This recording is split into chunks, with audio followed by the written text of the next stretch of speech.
अमेयाय च हेरम्ब परशुधारकायते विदेहेन च सर्वत्र संस्थिताय नमो नमः। नमः गणपतये। सर्वेभ्यो नमः। प्रिय विद्यार्थिनः, गतकक्षायां भवन्तः ज्ञातवन्तः सूक्ष्मशरीरस्य स्वरूपं कीदृशं भवति इति। सम्प्रति जिज्ञासा जायते, एतत् सूक्ष्मशरीरं किमर्थं संसरति, किमर्थं वारं वारं सः नूतनं देहं प्राप्नोति, पुनश्च एवं गमनागमनं तस्य भवति, अस्मिन् लोके स पुनरपि आयाति, अत्र भिन्नभिन्नदेहेषु वसति। तर्हि अस्मिन् विषये आचार्येण ईश्वरकृष्णेन अग्रिमायां कारिकायां यत् कथ्यते तद्वयं पश्यामः। अत्र दृश्यते पुरुषार्थहेतुकमिदं निमित्तनैमित्तिकप्रसङ्गेन प्रकृतेर्विभुत्वयोगान् नटवद व्यवतिष्ठते लिङ्गम्। सूक्ष्मशरीरविषये इदानीं विस्तरेण जानीमः। किमुक्तं? पुरुषार्थहेतुकम् इदं लिङ्गं निमित्तनैमित्तिकप्रसङ्गेन प्रकृतेः विभुत्वयोगात् नटवत् व्यवतिष्ठते।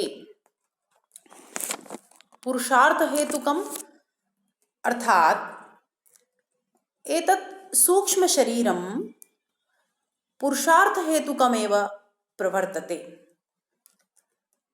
पुरुषस्य अर्थात् आत्मनः, आत्मनः अर्थः अर्थात् आत्मनः प्रयोजनं। तत्किं पूर्वं भवन्तः श्रुतवन्तः, जानन्ति अपि। भोगापवर्गरूपं स पुरुषार्थः, स एव हेतुर्यस्य तत् पुरुषार्थहेतुकम्। इदं सूक्ष्मशरीरं लिङ्गशरीरं प्रवर्तते। अत्र कथितं पुरुषार्थहेतुकम् इदं लिङ्गं संसरति, प्रवर्तते इति। अग्रे इतोपि उच्यते निमित्तनैमित्तिकप्रसङ्गेन व्यवतिष्ठते अथवा निमित्तनैमित्तिकप्रसङ्गेन संसरति इदं लिङ्गशरीरम्। इदानीम् अत्र ज्ञातव्यः निमित्तं किं, नैमित्तिकं किं। तर्हि निमित्ताः भवन्ति बुद्धेः अष्टभावाः। गतपाठं स्मरन्तु, पूर्वम् एतत् भवद्भिर्ज्ञातं। बुद्धेः अष्टभावाः भवन्ति: धर्मः, अधर्मः, ज्ञानम्, अज्ञानं, वैराग्यम्, अवैराग्यम्, ऐश्वर्यम्, अनैश्वर्यञ्च। एते अष्टभावपदार्थाः अनेकविधशरीरकारणीभूताः भवन्ति। अतः एते निमित्तपदवाच्याः। ज्ञातं निमित्ताः के? बुद्धेः अष्टभावाः, धर्म अधर्मादयः। इदानीं नैमित्तिकाः के? नैमित्तिकाः भवन्ति स्थूलशरीरादयः। अदृष्टक्रमानुसारं मनुष्यपश्वादियोनिषु स्थूलशरीरप्राप्तिर्भवति। स हि षाट्कौशिकपरिग्रहो धर्मादिनिमित्तकारणात् जन्यः भवति।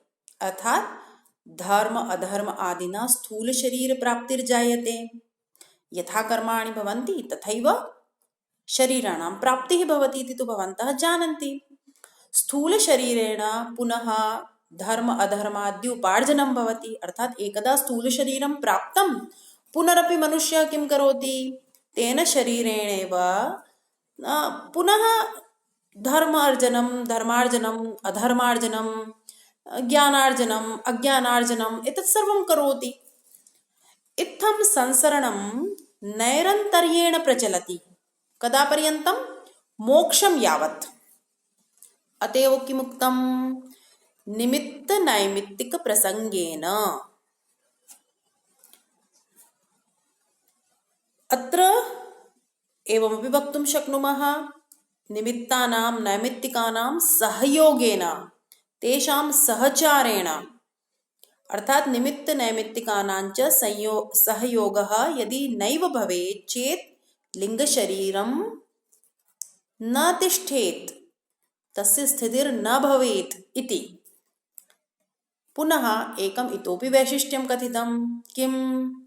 एतच्च लिंगशरीरं नटवत् संसरति।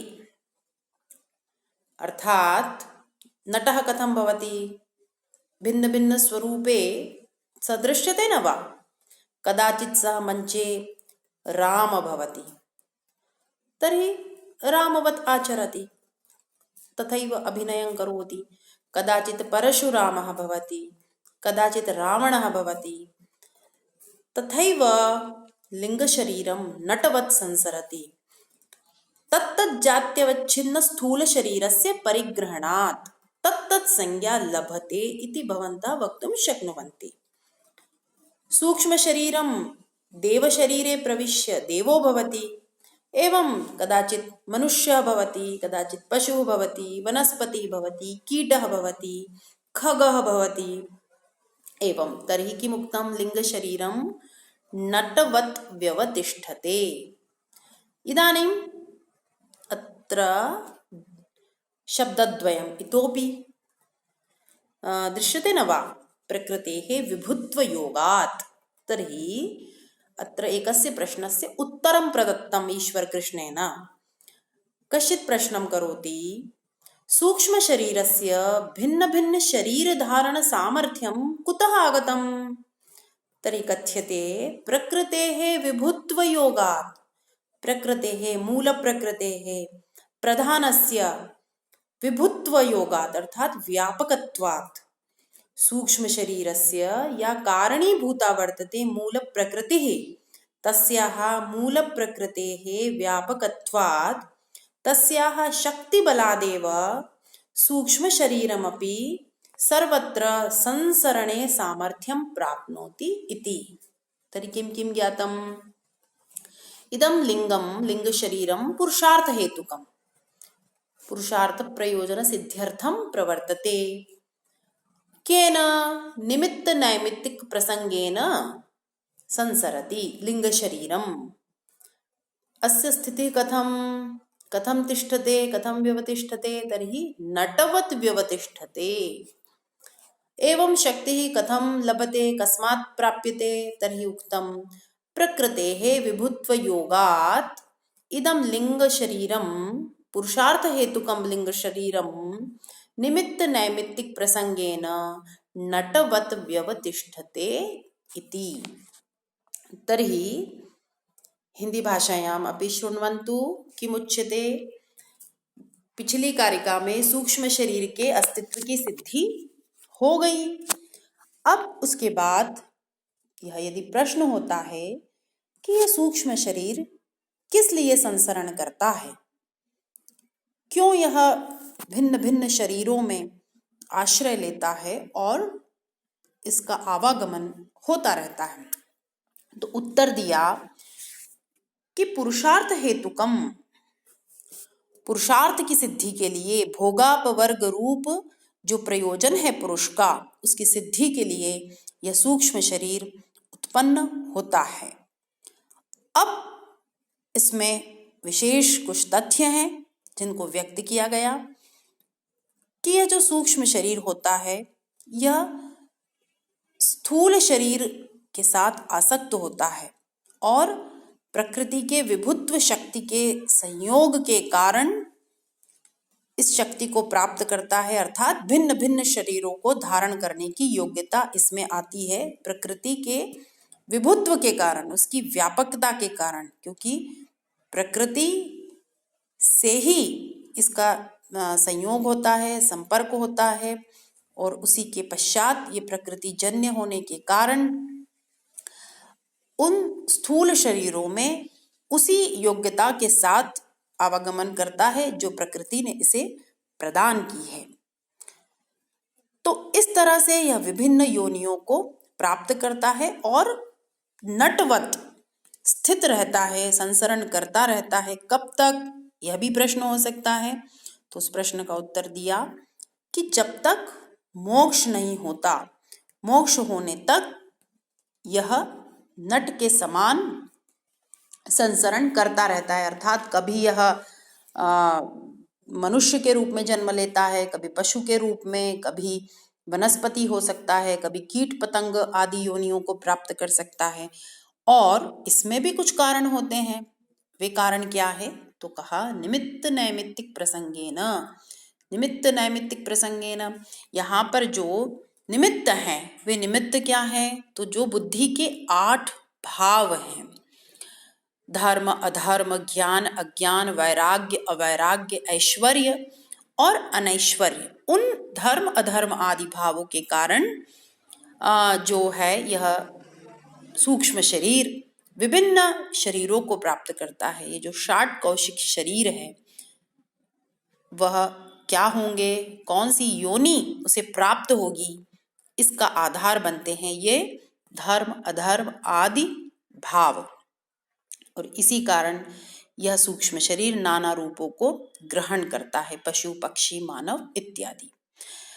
तो यह आप जान पाए कि सूक्ष्म शरीर का नाना रूपों को धारण करने का कारण क्या बनता है? निमित्त और नैमित्तिक। इसमें से आपने निमित्त को जाना जो कि बुद्धि के 8 भाव हैं। अब नैमित्तिकों में जो उत्पन्न होने वाले स्थूल शरीर है, इन्हीं निमित्त नैमित्तिकों के कारण सूक्ष्म शरीर पशु पक्षी मनुष्य आदि रूप प्राप्त होते हैं।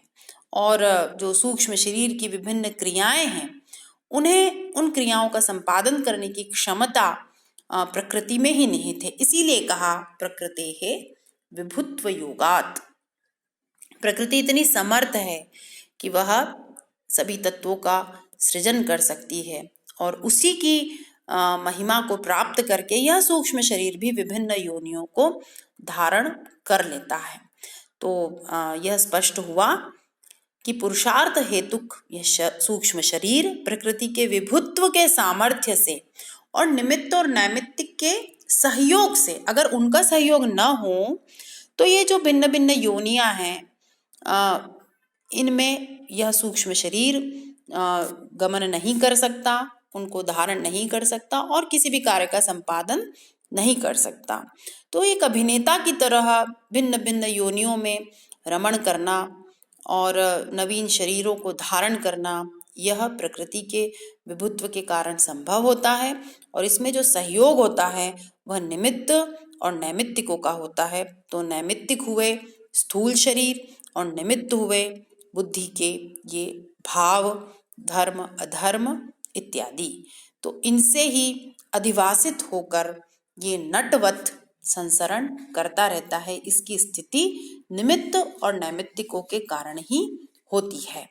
तो इस कारिका में जो गूढ़ार्थ था वह आपको स्पष्ट हुआ होगा, ऐसा मैं समझती हूँ। अगले पाठ में हम अगली कारिका पर विचार करते हैं। धन्यवाद।